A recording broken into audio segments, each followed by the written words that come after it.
Nous allons aborder ensemble les transformations politiques et sociales de la France de 1848 à 1870.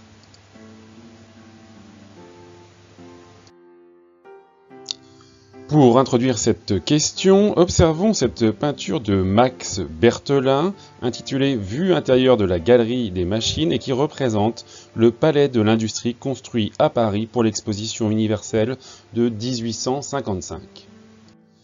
C'est ainsi une France moderne, apaisée, ordonnée, qui se réunit dans ce qui est la première exposition universelle organisée par la capitale française. Une France apaisée, mais qui vient pourtant de traverser un demi-siècle pour le moins troublé.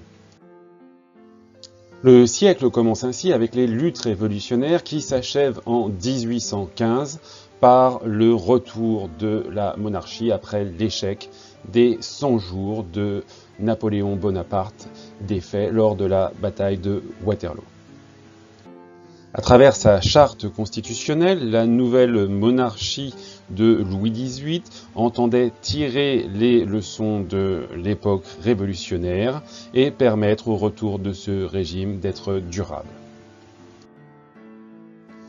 Seulement avec la succession de Charles X, le régime se durcit et évolue vers une pratique de plus en plus autoritaire qui suscite la réprobation et finalement la réaction du peuple parisien qui renverse le régime.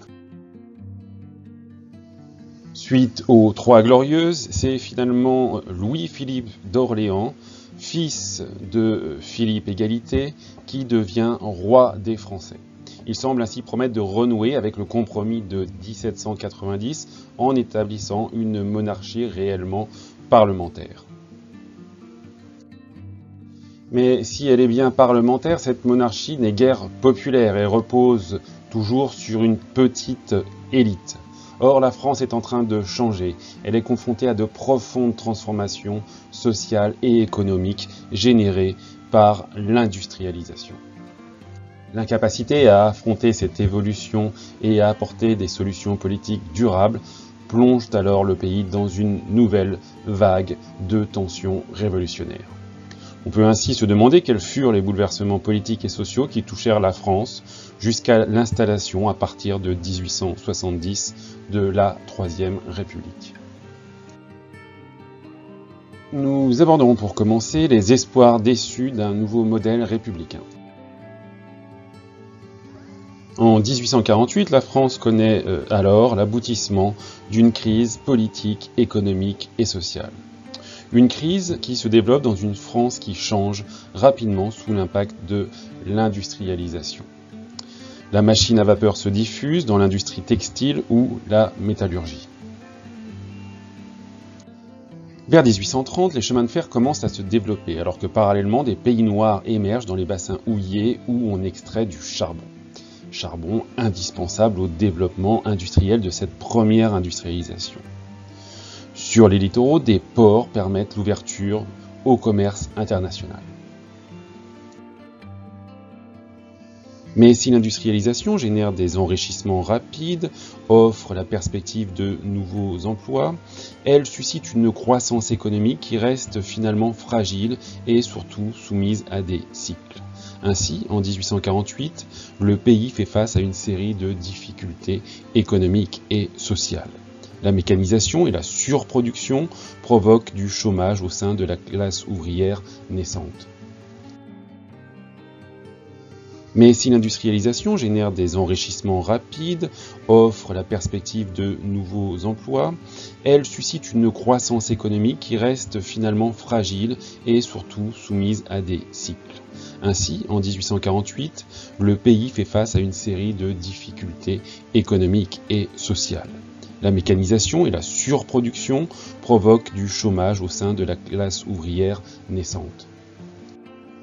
Or, au nom du libéralisme économique qui domine à l'époque, les ouvriers n'ont droit à aucune assistance de la part de l'État. Et toute situation de non-travail, qu'elle soit liée au chômage ou à un accident, entraîne donc directement une très grande précarité. À ce contexte social difficile s'ajoute un climat politique tendu.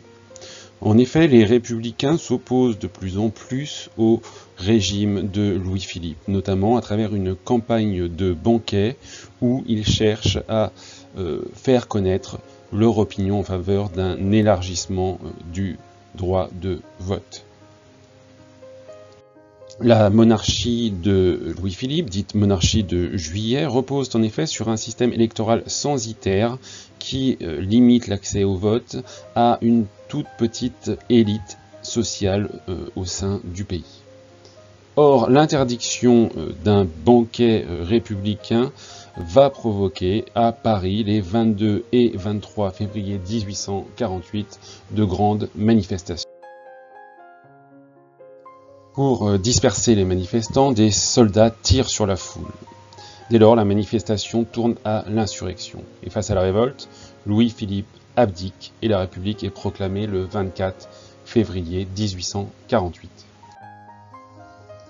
Face au drapeau rouge que promeuvent un certain nombre de militants socialistes au sein des manifestants, Lamartine, républicain, préfère proposer le maintien d'un drapeau tricolore symbolisant l'union de la monarchie et du peuple parisien qui avait abouti à la Révolution française de 1789. Un gouvernement provisoire se met dès lors en place, réunissant des personnalités diverses, inclus au mouvement révolutionnaire. On y trouve le poète Lamartine, dont on évoquait le rôle joué dans cette révolution de 1848. Le scientifique François Arago, mais aussi un socialiste, Louis Blanc, qui peut relayer les aspirations sociales du peuple parisien en particulier. Un gouvernement provisoire se met dès lors en place, réunissant des personnalités diverses, inclus au mouvement révolutionnaire. Or, ce gouvernement provisoire, s'il entend bien céder la place à une assemblée élue qui dote le pays d'une nouvelle constitution, entend néanmoins œuvrer à mettre rapidement en place une série de réformes politiques et sociales majeures. Ainsi, il institue le principe du suffrage universel masculin pour tous les hommes majeurs, et on le voit ici à travers cette gravure, ce suffrage universel est censé permettre l'apaisement des luttes politiques, et l'urne est ainsi préférée au fusil par les différents révolutionnaires. Pour éviter de nouveaux excès comme ceux que l'on a connus pendant la Révolution, notamment sous la Terreur, on supprime également la peine de mort pour raisons politiques. Sous l'impulsion de Victor Schœlcher, la suppression de l'esclavage est décidée dans les colonies. Enfin, pour faire face à la misère des ouvriers, on crée des ateliers nationaux qui ont pour vocation de fournir du travail aux chômeurs parisiens. Comme anticipé, le 23 avril 1848, des élections sont organisées pour former une assemblée constituante dont les représentants seront chargés d'établir la nouvelle constitution. L'Assemblée élue rassemble ainsi des républicains modérés, des monarchistes, mais finalement assez peu de républicains qui soutenaient les mesures sociales et les grandes réformes décidées par le gouvernement provisoire. C'est néanmoins bien une république, la deuxième, qui est proclamée officiellement en mai 1848. Mais cette nouvelle république est dominée par un parti de l'ordre qui réunit une majorité de députés hostiles aux aspirations sociales des ouvriers et inquiets de l'agitation révolutionnaire qui l'accompagne. Libéral sur le plan économique, ce parti de l'ordre décide alors de fermer les ateliers nationaux qui offraient du travail à quelques 150 000 ouvriers. Non seulement il les jugeait peu efficaces économiquement, peu pertinents socialement, mais ils estimaient également qu'on avait avec ces ateliers des foyers de contagion révolutionnaire. Quoi qu'il en soit, cette décision provoque des émeutes à Paris et les ouvriers et les républicains sociaux s'abritent dès lors derrière des barricades. Des affrontements ont alors lieu entre le 23 et le 26 juin 1848. Face aux émeutiers, l'Assemblée vote la répression et ordonne au général Cavaignac, un républicain, de l'organiser. Cette répression est sanglante et fatale pour le mouvement ouvrier. 3 à 5 000 émeutiers sont tués, environ 1500 sont fusillés sans jugement, plus de 10 000 sont condamnés à la prison ou à la déportation en Algérie. Avec la répression de ces journées, les espoirs d'une république sociale prennent fin. L'Assemblée constituante continue néanmoins son travail et promulgue une nouvelle constitution en novembre 1848. Elle établit un régime qui cherche à mettre en place un équilibre entre le pouvoir législatif, confié à une Assemblée nationale unique, et un pouvoir exécutif revenant à un président de la République élu par le peuple. L'équilibre des pouvoirs repose sur une stricte séparation et l'absence de possibilité pour le président de dissoudre l'Assemblée, mais également pour l'Assemblée de révoquer le président.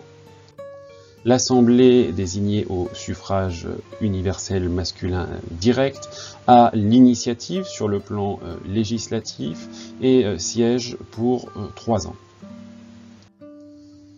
De son côté, le président, élu lui aussi au suffrage universel masculin direct, est élu pour 4 ans. Il a l'autorité sur le gouvernement, l'armée, les hauts fonctionnaires, mais n'est pas rééligible. C'est donc un président avec un certain pouvoir, mais qui ne peut pas s'installer durablement dans la fonction. Une volonté pour éviter toute dérive vers une forme plus personnelle du pouvoir. Une volonté qui, nous allons voir, a eu un certain nombre de conséquences sur l'évolution de ce régime.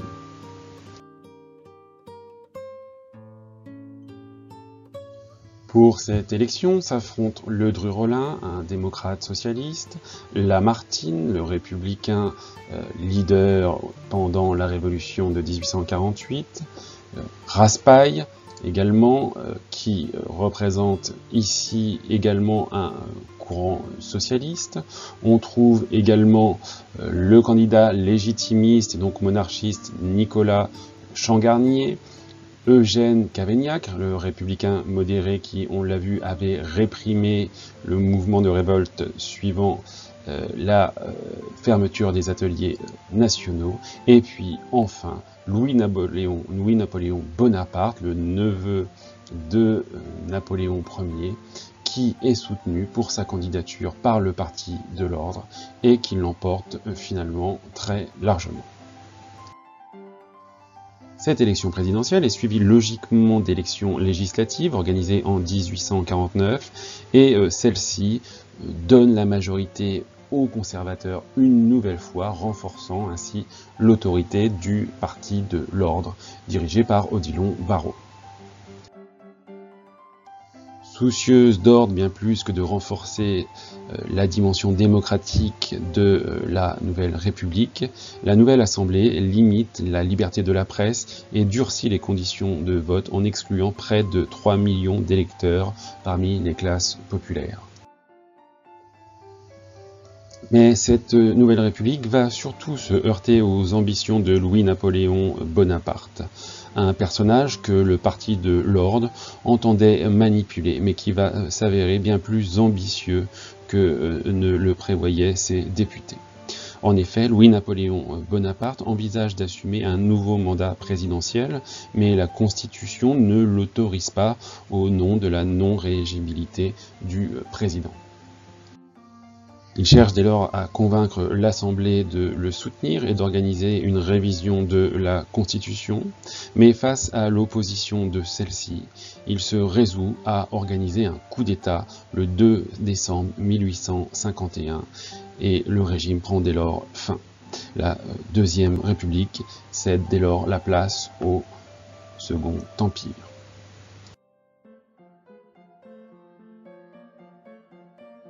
Nous allons aborder ainsi maintenant les ambitions contrariées d'un nouvel empire.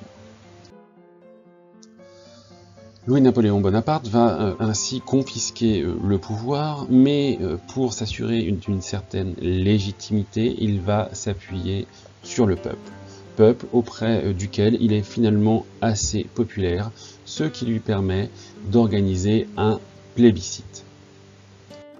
Lors de ce plébiscite, on demande ainsi au peuple français de confirmer l'évolution du nouveau régime et le fait qu'il se transforme en un régime impérial. Louis-Napoléon Bonaparte, qui finalement connaissait assez peu la France et s'exprime d'ailleurs avec un très fort accent allemand, puisqu'il a passé l'essentiel de sa jeunesse en Suisse alémanique, est finalement proclamé nouvel empereur sous le nom de Napoléon III en décembre 1852. Se montrant déterminé à établir son autorité au prix d'une grande répression, et ce dès le coup d'État de 1851, le régime de Napoléon III va s'installer par son autorité et son système répressif. C'est ainsi un système policier qui se met en place, et on le voit avec l'augmentation significative du nombre d'agents de police, un système policier qui vise en particulier à réprimer toute forme d'opposition politique. 2500 opposants politiques sont ainsi exilés parmi les 20 000 déportés au bagne qui sont condamnés à quitter le territoire de la métropole, notamment vers Cayenne et la Guyane. L'opposition est également muselée par une limite certaine de la liberté d'expression et une pratique de la censure.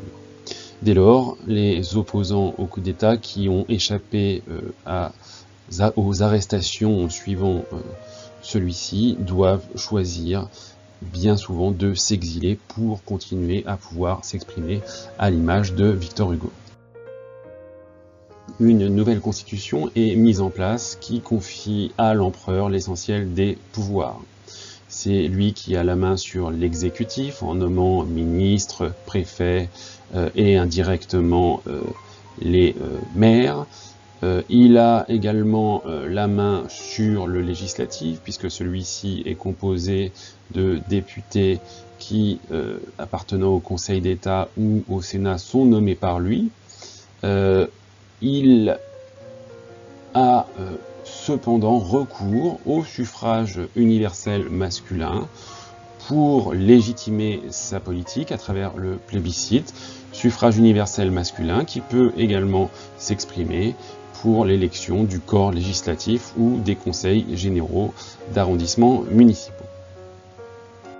Mais ces dernières institutions, issues du suffrage universel masculin, ont finalement assez peu de poids dans l'élaboration des lois, n'arrivant finalement qu'en bout de chaîne. Par ailleurs, la pratique du suffrage universel apparaît limitée par l'usage des candidatures officielles soutenues par le pouvoir, candidatures officielles qui bénéficient de conditions extrêmement avantageuses pour faire campagne et finalement pour l'emporter lors des élections.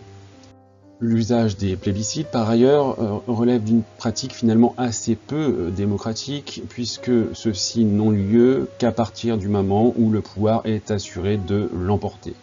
C'est donc finalement une consultation qui n'a véritablement que l'apparence de la démocratie. De nombreuses dictatures, d'ailleurs, ont utilisé ce système pour se légitimer, que l'on pense à celle de Napoléon Ier ou à celle d'Hitler. Parallèlement à cette pratique autoritaire du pouvoir, Napoléon III entend œuvrer à la modernisation économique du pays. L'État favorise ainsi l'extension du réseau ferré, qui s'agrandit effectivement, passant sous le Second Empire de 4 000 à 17 000 km de voies, comme on peut le voir sur cette carte. Cette volonté de modernisation économique passe également par la volonté de stimuler le secteur financier. Les besoins financiers des nouvelles entreprises industrielles augmentent et elles ont ainsi besoin d'obtenir de nouveaux financements venant notamment des banques. En 1863 se crée ainsi le Crédit Lyonnais, dont la vocation est en particulier de soutenir les investissements industriels. Parallèlement, les sociétés anonymes se développent, des sociétés qui permettent le financement à travers une capitalisation de l'entreprise grâce au système de l'actionnariat. Reposant largement sur les théories libérales, le pouvoir entend également favoriser le libre-échange et signe à cette fin un traité avec le concurrent britannique.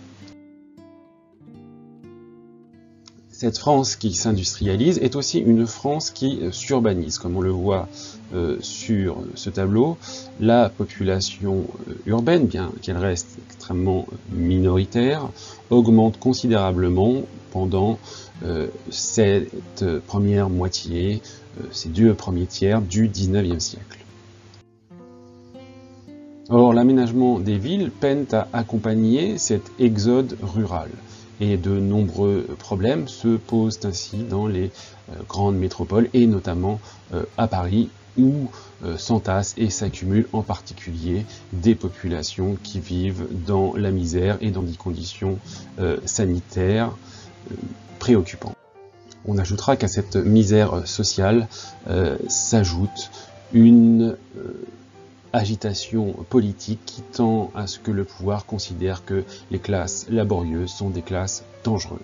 Il convient dès lors d'aménager les villes et Paris en particulier pour se prémunir de leur tendance à l'insurrection.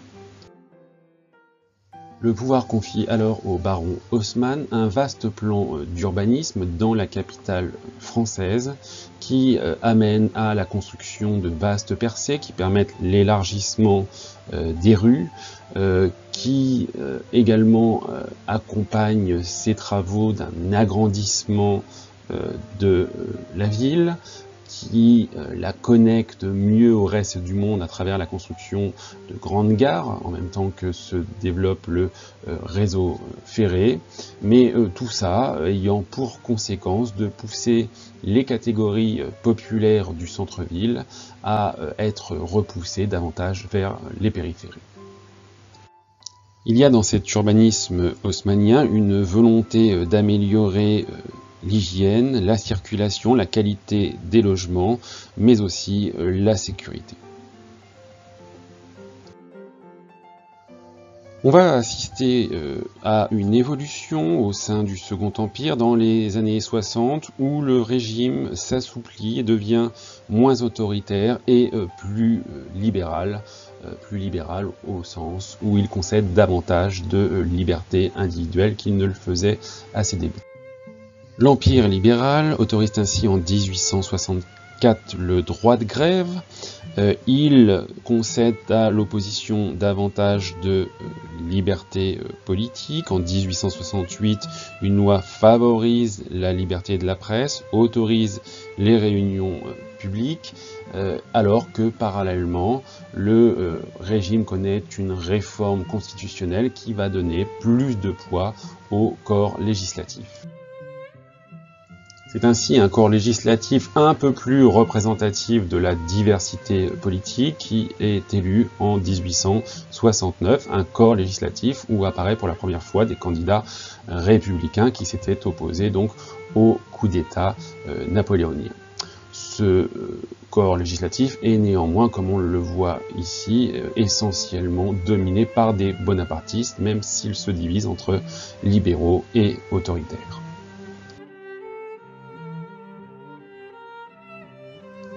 Mais c'est finalement sa politique extérieure qui fut fatale à ce régime du Second Empire. À l'image de son oncle, Napoléon III est ambitieux et va se mêler de politique étrangère en intervenant dans l'unification italienne, récupérant au passage la Savoie et Nice, intervenant dans une expédition lointaine et finalement malheureuse au Mexique, et se laissant entraîner dans une guerre fatale contre la Prusse. La Prusse, dont le gouvernement est assuré par le chancelier Otto von Bismarck, a l'ambition de réunir derrière elle l'ensemble des territoires germanophones afin de réaliser l'unité de l'Allemagne et d'en fonder une nouvelle nation. À cette fin, elle va mobiliser derrière elle les différents États germanophones et les entraîner dans une guerre contre la France. Une guerre dont l'issue devrait lui permettre également d'acquérir pour la Nouvelle-Allemagne d'autres territoires germanophones que sont l'Alsace et la Moselle. Or, Napoléon III tombe dans le piège et l'issue de ce conflit lui fut fatale doublement puisque le 2 septembre 1870, son armée est vaincue à Sedan dans les Ardennes, mais qu'en plus de cela, il est capturé par son ennemi prussien. Dès lors, le pouvoir étant vacant, le 4 septembre 1870, devant l'hôtel de ville de Paris, une nouvelle république est proclamée.